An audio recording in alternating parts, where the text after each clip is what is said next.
I say we stick this in the vise and just see if we can break it, crack it, destroy it, and just see how durable this thing is. I mean, I don't know.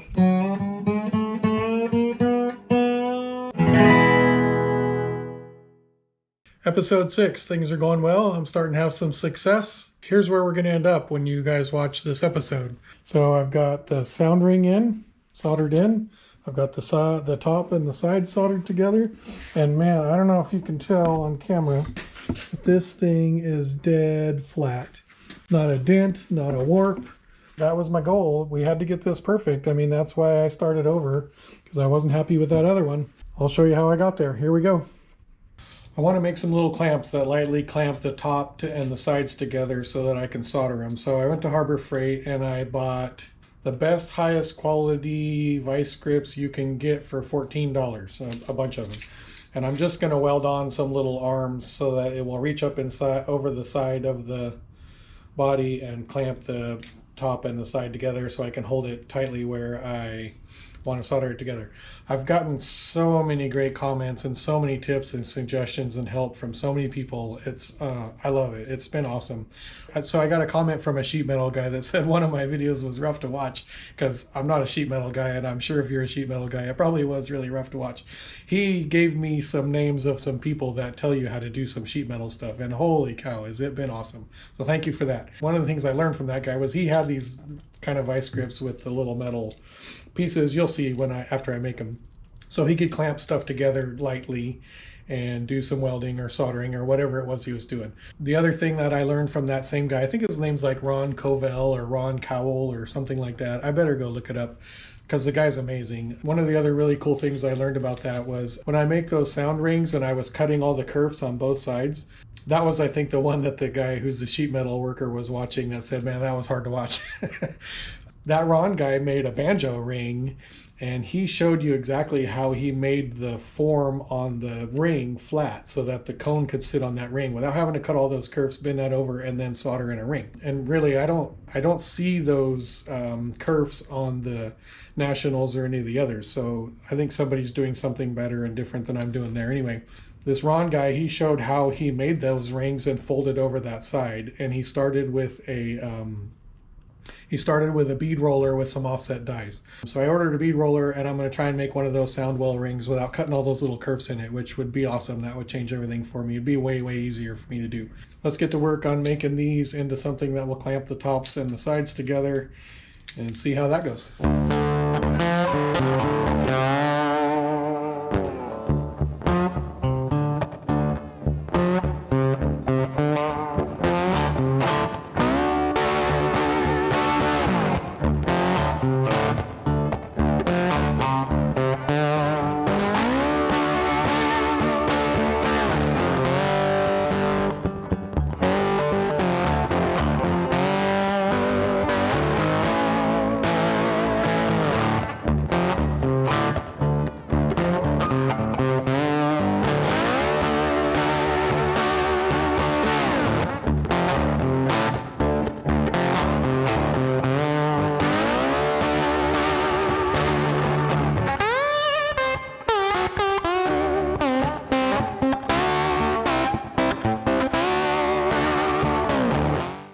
Okay, my little clamps came out really cool. I think they're going to work out great. I'd like to make a couple more. I still have 2 more pairs of vice grips, but I've only made 2 so far, but check them out. Those are going to clamp the top quite nicely. Pretty simple. I did manage to get my sound well in here without bending the top, without any warping, without any chaos, without any frustration. It went in really nicely, and here's what it looks like right now. It still needs a little bit of sanding cleanup on the solder edge, but I'm calling that really good. I didn't video how I did it. I don't know why I didn't video. What I did was I took this ring that I had and I put these 2 slats on there, which the sound well fits over perfectly, like so. So this sits inside that ring quite nicely. It gives me a way to clamp. I just had 2 small pieces of wood right here that I then lightly clamped together just to keep everything in there tight as I started working around the edges. And then I would just, rotate it and move the wood and so on. And anyway, you get the idea. That turned out good. Okay, I also want to test what it's like to solder these together if the top sticks up just a hair above the sides. I want to know what the ideal distance of that is so that I can get a nice rounded solder joint instead of welding, you know, before I had the top totally flush with the top of the side and I was just soldering on a flat surface, and that just was not the right way to go about it. I kind of figured that out halfway through, but it was too late by then. So I carried on just for the practice. But now, since we're going to the real thing and we're using a laser cut material, I want to do some testing just to see if having the top stick up above the top of the sides just a tiny bit is going to help me. So I'm making some pieces to test with. You can see those here. I haven't bent these little things over yet. And we're going to test and see what the ideal distance is for that little stick up to give me just the nice, perfect round over soldered corner that I'm after. I don't know yet what number I'm going to pick to start with, but this is test number 1. Who knows how many tests this is going to take? I'm hoping it only takes 1.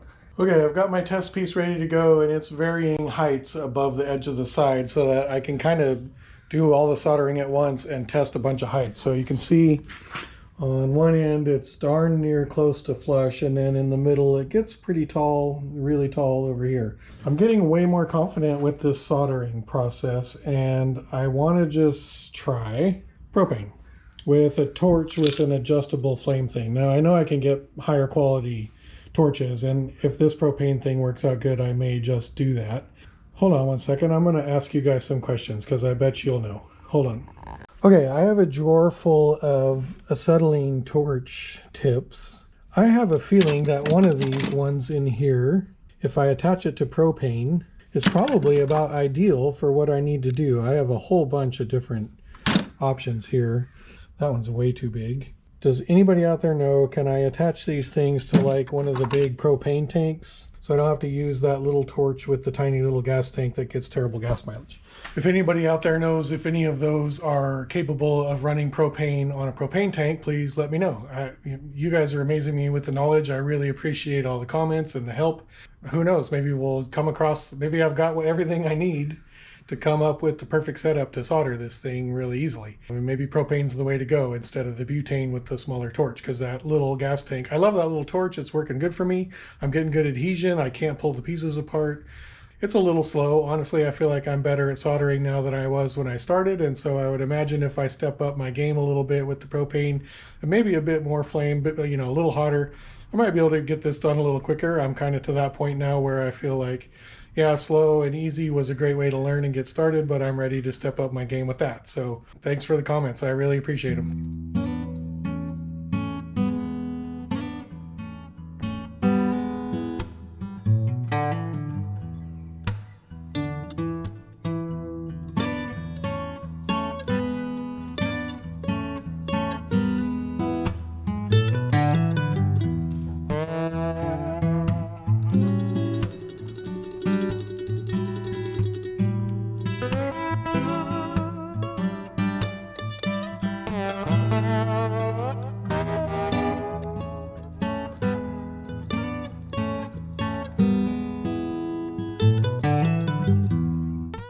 Okay, is this a guitar ready edge? That's the $1,000,000 question.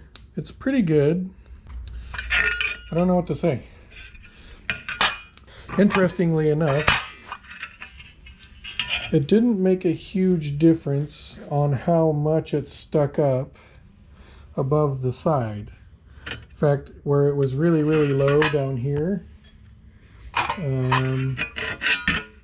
probably has the better looking edge, but it was much harder to get that to join down there. So I think somewhere between that distance and the distance that it is here in the middle is about ideal. This one's pretty sharp back here, but I wish this would film better because I'd love for you guys to really be able to see what this looks like in great detail. Hey, I guess we're ready to move on to the guitar side. Now that I know I need about a 1/16 of an inch below the top is where the sides need to be. Seems to give me a workable joint where I can get this thing to look pretty good like that. Okay, one thing I'm really curious about, how strong is this thing? Like I can't bend it and break it. I can't pull it apart. I think what we should do, even though that's pretty good, I say we stick this in the vise and just see if we can break it, crack it, destroy it, and just see how durable this thing is. I mean, I don't know. Here we go. Oh, it's cracking. Wow, that's really strong. I'm super impressed. So it makes me wonder why it cracked right there and nowhere else. Like apparently I didn't get good adhesion. Look at that. It's about to pop out of there. Okay, that's pretty impressive. It cracked right there. So either maybe I didn't have the metal super clean, maybe I didn't get enough solder into that area.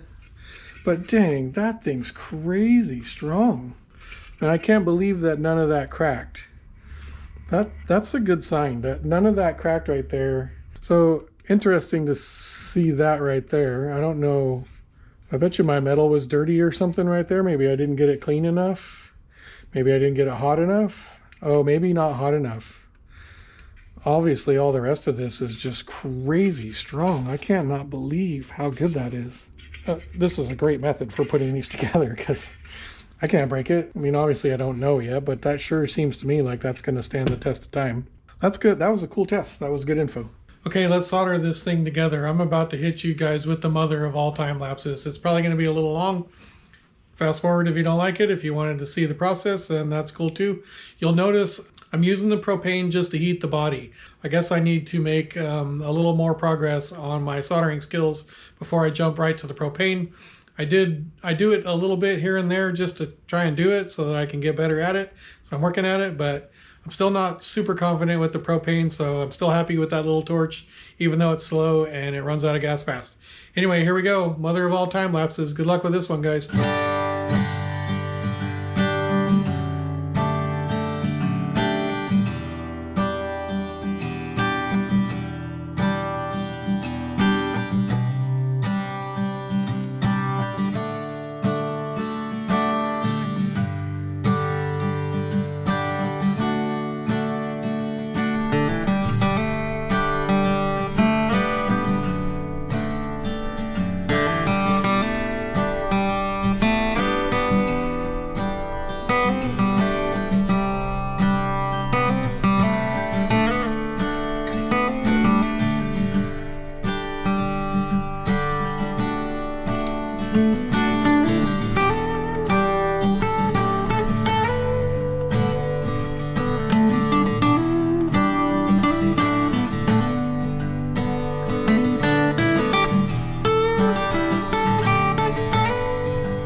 Well, the soldering sure does make a mess out of your nice clean guitar. I hope in the future I find a way to maybe not make such a big mess so I don't have to do as much sanding, but I'm guessing that that's maybe not possible. I don't know.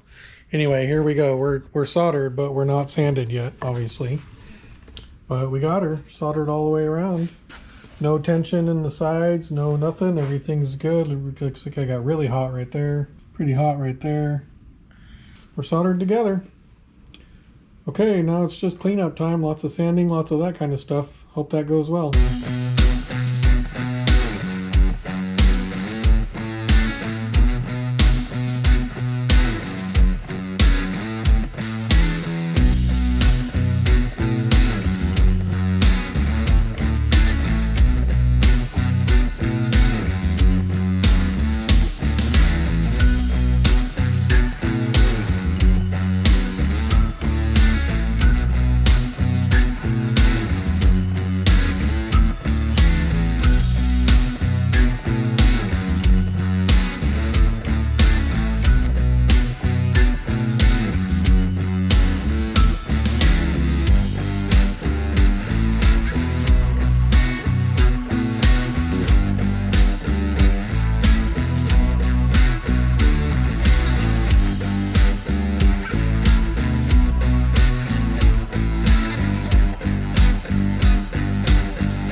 Okay, I just did some acid on this back edge because I want to do just a little bit more soldering. I feel like I didn't get enough buildup on the back edge and I can't sand it as good as everything else.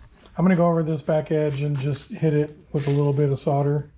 Not very much, just in a couple spots.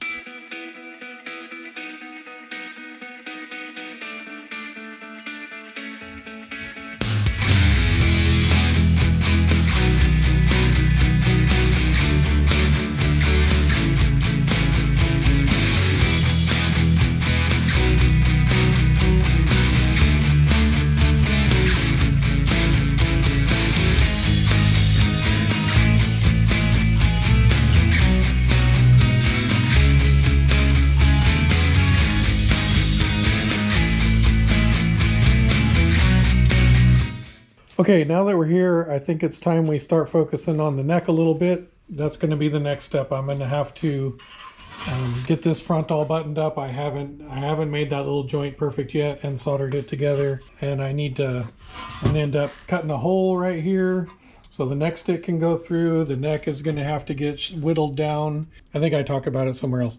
The neck needs to get narrowed down through this section where it goes through the body. Needs a notch in it for the soundwell.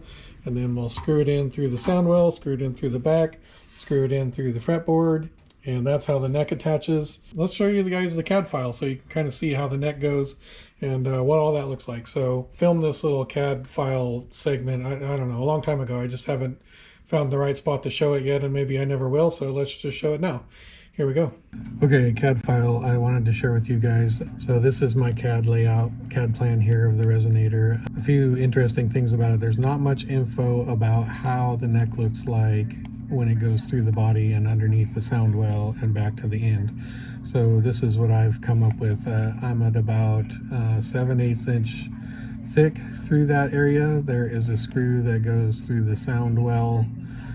The bottom of the soundwell that screws into that 7/8 inch thick part. There's a screw through the end strap button that goes into the neck blank, and then there are 3 screws that go through the fretboard, and they're recessed underneath the 15th and 17th fret dot markers.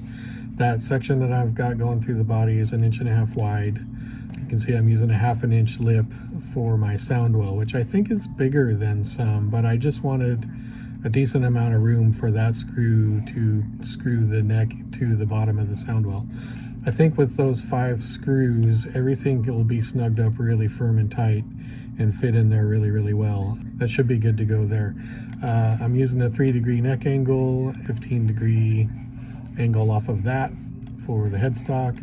You can see on a resonator, maybe you can't see, but on a acoustic guitar, like if you think about the shape of the body, you know, it's thicker at the heel than it is at the where the neck attaches. So it's got this slope to it already. Well, the resonators aren't that way. They're just 3 1/8 inch thick through the whole thing. So a little bit easier than an acoustic guitar. And so that's it. That's what we're doing. That's how the neck is going to attach. And maybe that didn't make a whole lot of sense, but when we start to work on the neck, well, here's the shape of here's the neck right here. So, you know, this part's 1.5 inches thick, and then this will be tapered like a traditional neck and, you know, shaped, blah, blah, blah. Maybe that gives you a better picture. Anyway, you'll see when we start building the neck. Okay, also several weeks ago, I filmed a little bit of stuff on getting this neck blank all trued up and shaped squared up.